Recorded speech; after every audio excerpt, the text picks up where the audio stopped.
Hey, Malik, how y'all doing today? Finally, I got to see Godzilla, the new Godzilla movie, Godzilla 2014, which came out in the summertime.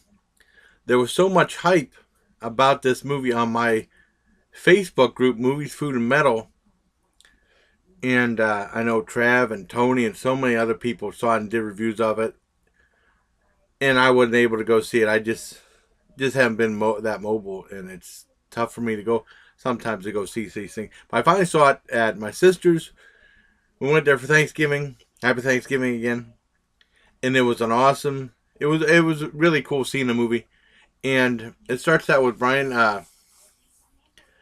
Cranston, and he's like works at this nuclear place, and there's this giant mishap that causes the plant to have a severe meltdown. And then you see his son. Well, he loses his wife during this meltdown, and Brian Cranston is safe, and he sealed this door. And then you see the whole plant start to melt down. You see his son in the school class looking on, and it's like a mile away. That really reminds me of Class of Nukem High, where they had like the nuclear power plant right next to the high school, and they were growing marijuana in there. And they were smoking. It says the atomic high, and it caused to turn the honor roll students into cretins and miscreants, and they ruled the school. But that part reminded me of Class Nukem High. If anyone knows their trauma, it reminds me of that. But I mean, this isn't a campy movie at all. It's very serious. And then they show this look of the sun, and it says 15 years later, and then they show him coming back uh, after serving in Afghanistan in the military, and he's like blank look on his face, like 21, and he says that he gets a call from the Japanese consulate saying that his dad got arrested for trespassing in the forbidden zone, or the not the forbidden zone, that's from another movie, but in the quarantine zone where all that stuff happened with the nuclear plant meltdown and stuff. And so he goes over there, and he says that his dad is a conspiracy theory expert trying to figure out what happened at that, and because he lost his mom. And then the guy said he lost his mom, but he got over it. But his dad never did it, losing his wife. And he goes over there, and of course, he gets released, and they go back to that place, and there's no radiation, nothing like that. And he gets picked up, and they drive him down. He said he knows the one scientist, and he knows he's been there before, and they drive him down to where they're doing these experiments, and they find out that there's this mine, and they have like 15 years after the unearthing of two chrysalises or stalagmites are found in the Philippines in these mines. There's two radiation-eating creatures called mutos, which cause great damage, right? And then it finds out that they look like. My sister said it was Mothra, and it is not Mothra. I know what Mothra looks like. It's kind of like a giant cockroach type monster. It's pretty freaky looking. And then it says that the awakening these monsters stirs a much larger and more destructive predator. Of course, Godzilla, whose existence has been kept secret by the U.S. government since 1954. Right. Well, anyways, where am I at? I need to get my mind straightened out. And a whole bunch of stuff happens, and a whole bunch of stuff gets destroyed. And something happens I'm not going to give away. Kind of like giving away spoilers. But Godzilla is going to be fighting the monsters. You know that if you've been watching Godzilla.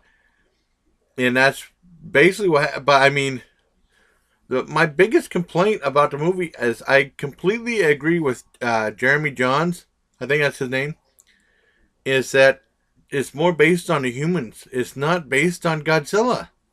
It's more focused more on the humans than it does on Godzilla. And then, like, it seems like when he starts fighting the monsters, it looks like it's really gonna get good. Really gonna get good. It takes forever to get a lot of Godzilla, and then they break to the people again. And they do that a lot in that. I mean, cause if you see his reviews, I pretty much agree with everything he says. I mean, I like Godzilla. Godzilla was cool, but it focuses more on the people. I want to see more about Godzilla. I paid to see Godzilla.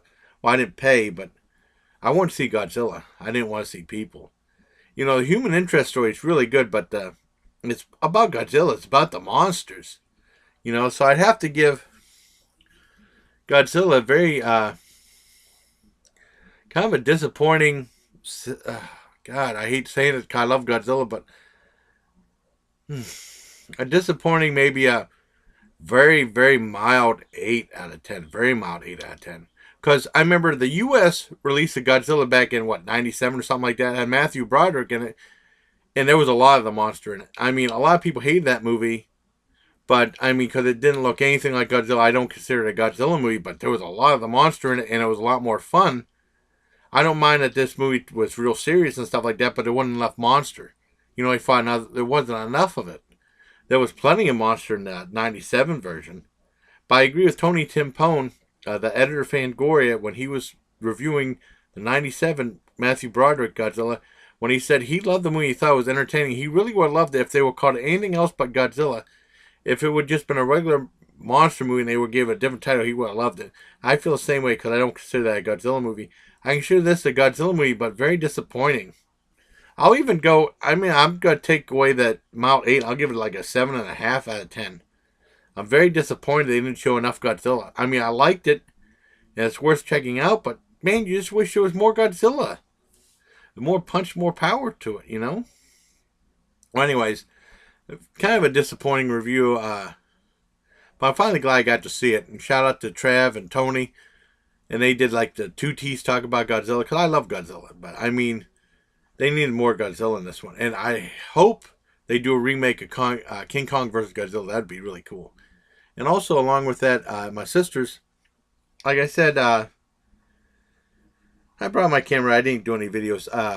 Roland, her husband, showed me something from Zach Wild as coffee called Valhalla Java. I tried that, and it was from called the Death Wish Coffee Corp Company or something like that. He got a couple of stickers. He got a sticker for that and of the logo and the sticker of the logo for the coffee.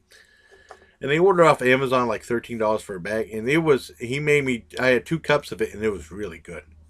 So I do recommend Valhalla Java. I don't have a video up for it, but I'd probably give that a 9 out of 10.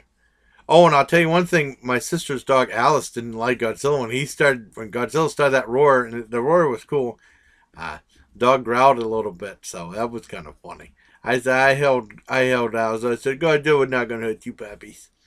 So, oh, I was disappointed. Not enough Godzilla in it. Yeah, I mean, it's just like I mean, it's a good movie, but not good enough to really. It's kind of a disappointment with all the hype. And kind of like Godzilla versus the Sea Monster, everyone's complaining Godzilla didn't show up to like the last 10 minutes of the movie. But I mean, it's a little bit better than that movie. But I mean, still, Bryan Cranston was really good.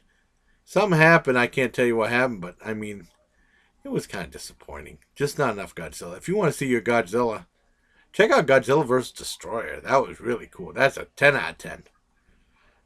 Hopefully they'll learn better and they'll have more Godzilla coming up later. I hope they have to show more and more of the monster. That's what I want to see. More Godzilla. Alright. Till next time, take care, my legion. With a shout out to the 2Ts, Tony and Trav. Well, that helps if I stop recording this. Sometimes my mind's gone. Alright, bye.